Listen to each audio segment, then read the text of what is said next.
Matibag, totoo po ba na yung kumakalat na mga issue na kung lumabas daw ang warrant of arrest kay Senador Marcoleta, nagkaroon daw ng conference meeting ang mga officials ng PNP, nagtuturuan daw kung sino. Nagtuturuan daw kung sino. At kayo po ba, sabi kay Director Matibag, kayo po ba sa NBI? Takot po ba kayo? Natatakot po ba kayo na arestuhin si Marcoleta? Yun ang direktang tanong kay Director Matibag. Alam naman natin kasi yung context ng ganyang observation na parang itong mga law enforcement agencies natin natatakot umano sa pag-aresto kay Marcoleta. Alam naman kasi natin si Marcoleta member ng Iglesia ni Cristo. Mayroon nga mga kumakalat sa social media.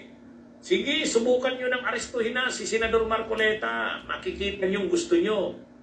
May mga ganung may mga ganung hamon.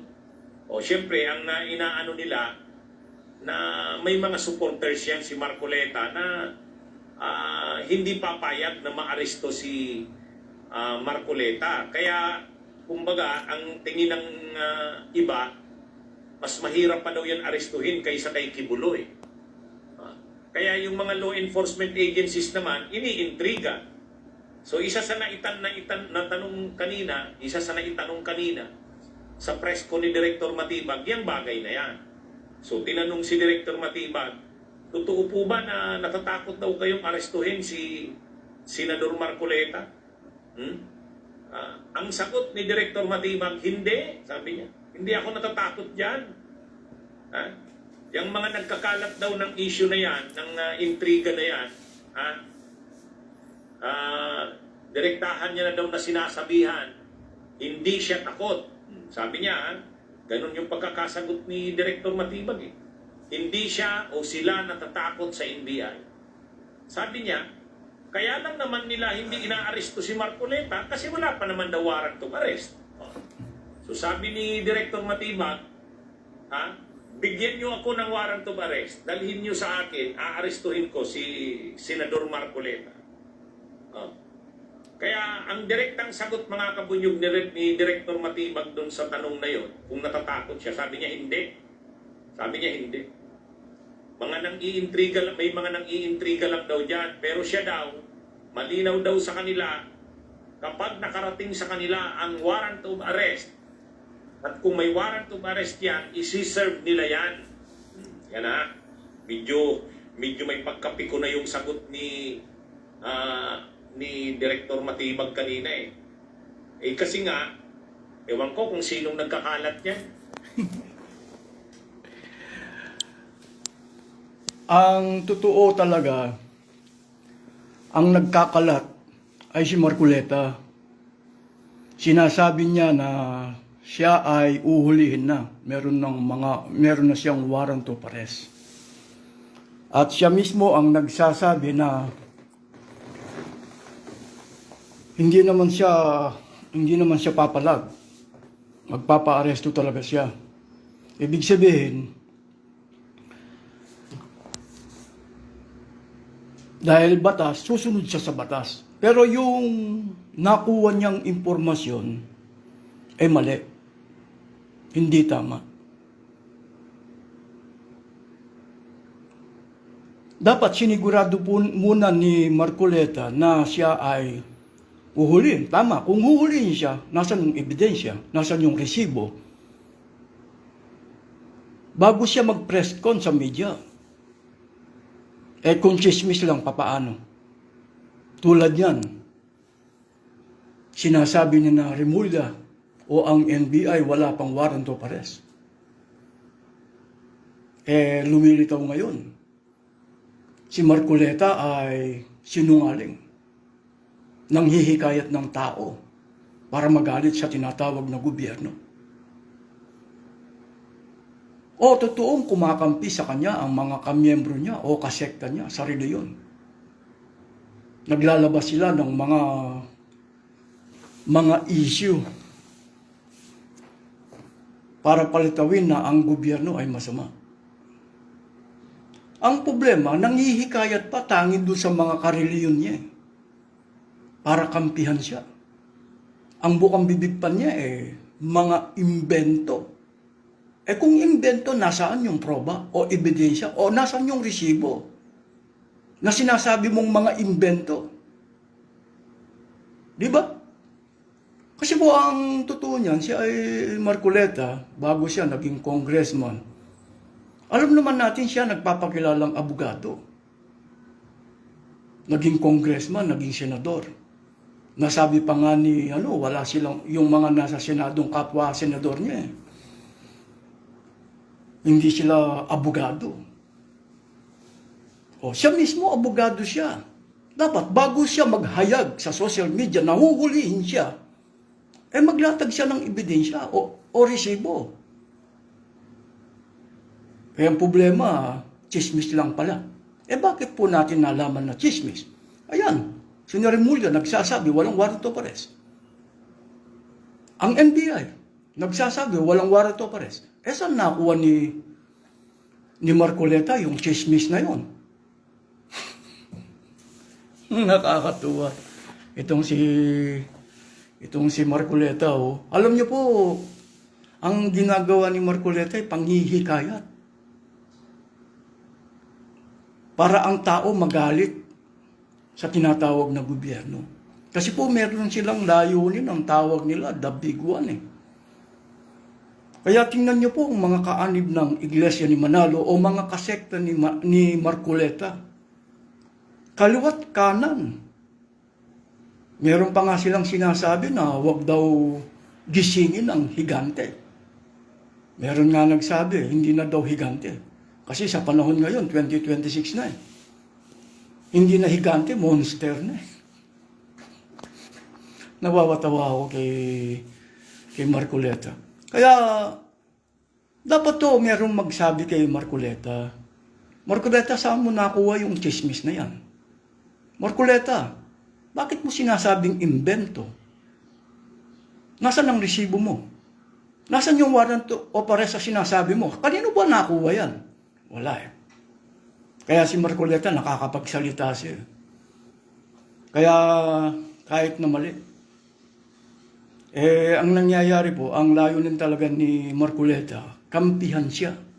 Tangi dun sa mga kamiyembro niya sa sekta. Para magkaroon po ng the big one laban sa gobyerno.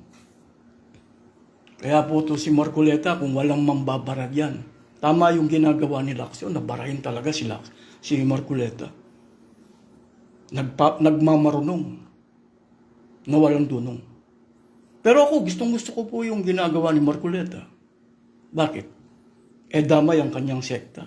Ang totoo po talaga, ipinagmamalaki ng Iglesia ni Manalo na sila ang nagluklok kay Marcoleta sa Senado. Ipinagmamalaki nila. At saka nagkaroon po sila ng rally.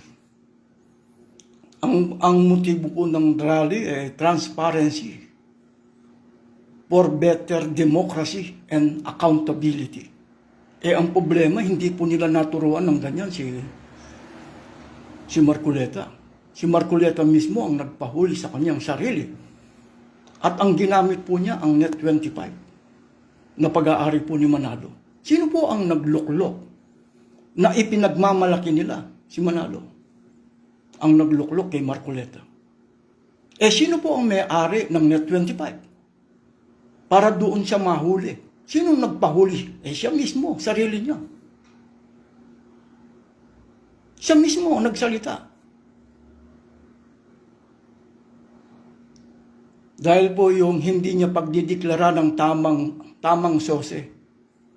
Yun po ang malaking pagkakamali. Kung tutuusin si Marcoleta, hindi na kailangan pang dumaan kung saan-saan. Alam niyo po sa atin sa Pilipinas, tingnan ninyo yung mga pinaghihinalaan na nagnakaw ng itlog. Hindi pa man po nakakarating sa barangay hall, bugbog sarado na.